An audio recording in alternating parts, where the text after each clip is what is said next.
Sukuna has regained his reverse curse technique output by using the Black Flash for the second time। यानी कि सुकना अब अपने damaged heart और hands को heal कर सकता है और तो और अपनी रिवर्स कर्स टेक्निक के आउटपुट को रिगेन करने की वजह से अब वो अपने डोमेन का भी यूज कर सकता है, जिसका सीधा सा मतलब है कि इन सब के लग गए।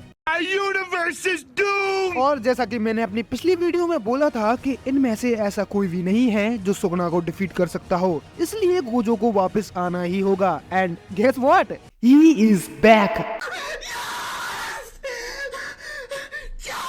जुजुत्सु काइसेन चैप्टर 255 स्टार्ट होता है एक फ्लैशबैक से, जहां हम देखते हैं कि यूटा और लेरो मिगेल को सुकना से फाइट करने के लिए कन्विंस करने की कोशिश कर रहे हैं, लेकिन मिगेल यहां पर साफ मना कर देता है क्योंकि वो ऐसे अपोनेंट से फाइट नहीं करना चाहता जिसे गोजो भी नहीं हरा सकता। लेकिन लेरो यहां मिगेल को समझाती है कि सुकना गोजो से फाइट करने के बाद बहुत ज्यादा वीक हो जाएगा, जिसके बाद मिगेल को बस सुकना को फिनिश करने में अपना हाथ बटाना है। जहाँ आगे यूटा बोलता है कि जापान के लोगों और टेंगन के बीच के मर्जर से जो क्रीचर क्रिएट होगा वो सिर्फ जापान के बॉर्डर्स तक ही नहीं रहेगा, बल्कि वो दुनिया के और टेरिटरीज पर भी हमला कर सकता है, which includes Miguel's homeland as well. लेकिन मिगेल यहाँ गॉडजिला साइज के क्रीचर को फेस करने के लिए रेडी है, लेकिन वो सुकना से फाइट करने के लिए तैयार नहीं है। मिगेल के हिसाब से तो गोजो को यहाँ पर्सनली आकर उसके सामने सिर झुकाकर और घुटनों पर बैठकर उससे रिक्वेस्ट करनी चाहिए, पर उसी वक्त यूटा बोलता है कि वो गोजो की जगह ऐसा कर सकता है, जिससे मिगेल को ऐसा लगता है कि यूटा उसकी बात से भड़क गया है।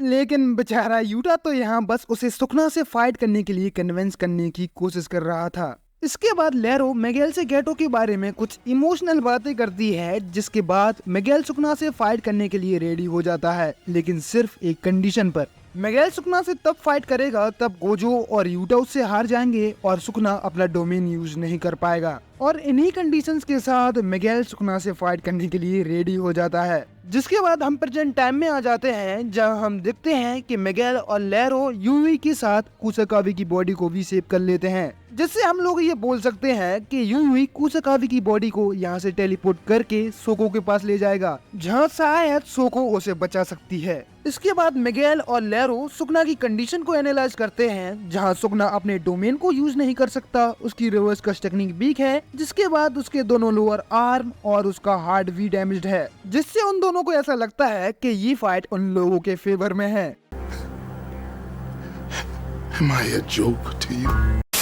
जिसके बाद लेरो मिगेल और सुकना के बीच फाइट स्टार्ट हो जाती है, जहां लेरो सुकना को अपनी कर्स टेक्निक से एक बिल्डिंग में दे मारती है। लेरो की कर्स टेक्निक का नाम हार्ट कैच है, जिससे वो एक बड़ा सा इल्यूजनरी हैंड क्रिएट कर सकती है, और अगर ये इल्यूजनरी हैंड डिस्ट्रॉय भी हो जाता है तो लेरो उसे दोबारा से क्रिएट कर सकती है। और जब भी ये इल्यूजनरी हैंड डिस्ट्रॉय होता है तो उसका सिर्फ 10% डैमेज ही लेरो की बॉडी पर ट्रांसफर होता है। जिसके बाद हम देखते हैं कि सुकना मिगेल पर अपने स्लेशेस से अटैक कर देता है, लेकिन मिगेल सुकना के हर एक स्लेश को डॉज कर देता है with no efforts at all, जो कि पॉसिबल हो पाया है उसकी कर्स टेक्निक हकुना लाना की वजह से। इस कर्स टेक्निक से मिगेल की बॉडी एक रिथम कैच कर लेती है, जो कि कर्सेस को डॉज कर देती है और उसकी फिजिकल कैपेबिलिटीज को और भी ज्यादा एनहेंस कर देती है। बेसिकली मिगेल की कर्स टेक्निक उसकी बॉडी पर कुछ बफ्स और डीबफ्स अप्लाई कर देती है, लेकिन उसकी कर्स टेक्निक से भी ज्यादा स्पेशल है उसकी बॉडी। दुनिया की 99% सॉर्सरर्स जापानीज हैं, लेकिन उनकी फिजिकल कैपेबिलिटीज इतनी ज्यादा इम्प्रेसिव नहीं है, इसीलिए वो अपनी फिजिकल एबिलिटीज को एनहेंस करने के लिए कर्स्ड एनर्जी का यूज करते हैं।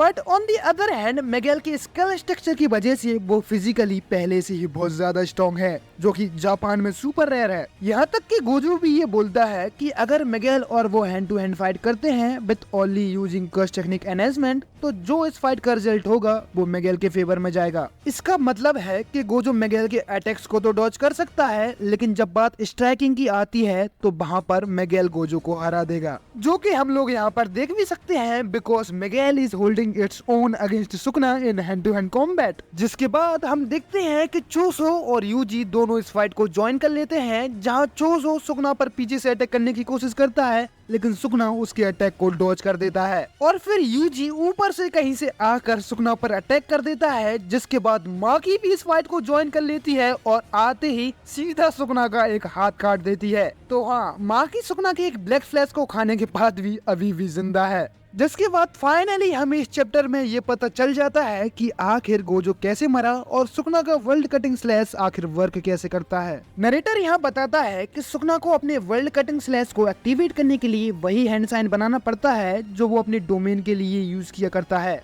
हाउएवर गोजो के पर्पल अटैक से सुकना के पास उस वक्त सिर्फ एक ही हाथ बचा था, जिस वजह से वो गोजो पर अपना वर्ल्ड कटिंग स्लैश यूज नहीं कर सकता था। इसलिए सुकना ने एक वाइंडिंग वो क्रिएट किया जिससे वो एक बार के लिए वर्ल्ड कटिंग स्लैश को बिना किसी हैंड साइन के एक्टिवेट कर पाए in order to cut Gojo. लेकिन वाइंडिंग वो क्रिएट करने के बाद एज ए रिजल्ट सुकना को वर्ल्ड कटिंग स्लैश को एक्टिवेट करने के लिए अब हैंड साइन के साथ साथ मंत्र और अपने हाथ से उस वर्ल्ड कटिंग स्लैश को उसके टारगेट की तरफ डायरेक्शन भी देना पड़ता है। तो हम यहाँ पर ये बोल सकते हैं कि गोजो की वजह से सुकना थोड़ा नर्फ हो गया है, वरना इमेजिन करो कि सुकना सिर्फ अपने हैंड साइन से किसी को भी मार सकता था, क्योंकि उसके पास 4 हाथ थे तो वो अपने 2 लोअर हैंड से हैंड साइन बना सकता था और लिटरली बिना कोई वक्त गवाए वर्ल्ड कटिंग स्लैश स्पैम कर सकता था, वो भी बिना किसी मंत्रों और हैंड गच्चर के। लेकिन अब सिंस सुकना के पास सिर्फ एक ही हाथ बचा है तो वो अब अपना वर्ल्ड कटिंग स्लैश यूज नहीं कर सकता, जिस वजह से यूजी को यहाँ सुकना के खिलाफ जीतने की एक उम्मीद दिखाई देती है। लेकिन उसी वक्त सुकना यूजी की उम्मीदों पर पानी फेर देता है by using black flash. And as we know कि गोजो ने जब दूसरी बार ब्लैक फ्लैश का यूज किया था तो उसकी रिवर्स कश टेक्निक रिकवर हो गई थी, और अब जब सुकना ने भी सेकंड टाइम ब्लैक फ्लैश का यूज किया है तो ज्यादातर वो भी अपनी रिवर्स कश टेक्निक का आउटपुट रिकवर कर लेगा, जो कि इन लोगों के लिए बिल्कुल भी अच्छा नहीं है, क्योंकि अपनी रिवर्स कश टेक्निक के आउटपुट को रीगेन करने के बाद वो अपने हार्ट और हैंड्स को हील कर सकता है, जिससे वो दोबारा से वर्ल्ड कटिंग स्लैश को यूज कर पाएगा, और साथ ही साथ वो अपनी डोमेन का भी यूज कर सकता है, जिससे इन लोगों का खेल एक झटके में खत्म हो सकता है। और इस वजह से अब सुकना को सिर्फ एक ही बंदा रोक सकता है और वो है गोजो सातोरू। अब बात करें गोजो के कमबैक की तो वेल यहाँ पर गेगी ने वॉल्यूम 26 के लिए गोजो का एक इनिशियल पेज ड्रॉ किया था, जहाँ हम देखते हैं कि गोजो कहीं पर लेटा हुआ है और वो अचानक से अपनी आंखें खोलता है। So what exactly does this mean? Well अब यहाँ पर 2 पॉसिबिलिटीज हैं। या तो ये वो मूवमेंट है जब सुकना गोजो पर अपने वर्ल्ड कटिंग स्लैश से अटैक करता है जिससे गोजो शॉक हो जाता है, या फिर ये वो मूवमेंट भी हो सकता है जब गोजो फाइनली रिकवर होकर अपनी आंखें खोलता है। अब यहाँ पर दोनों पॉसिबिलिटीज के सही होने के 50-50 चांसेस हैं, तो बस उम्मीद करो कि अपन लोगों की सेकंड पॉसिबिलिटी सही हो।